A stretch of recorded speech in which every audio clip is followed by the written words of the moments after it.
Napa-early morning exercise si Pangulong Bongbong Marcos kanina sa EDSA. Inakyat niya kasi ang Scout Borromeo Nia South Road Footbridge o mas kilala bilang Mount Kamuning.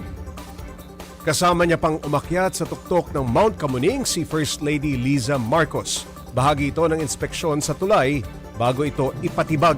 Formal na kasing nagbukas ang bagong gawang Kamuning Station ng EDSA busway na pwedeng tawiran wala sa magkabalikang bahagi ng EDSA.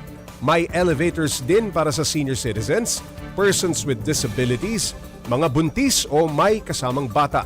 Matatandang umani ng reklamo ang Mount Kamuning na hindi raw pedestrian-friendly dahil sobrang tarik.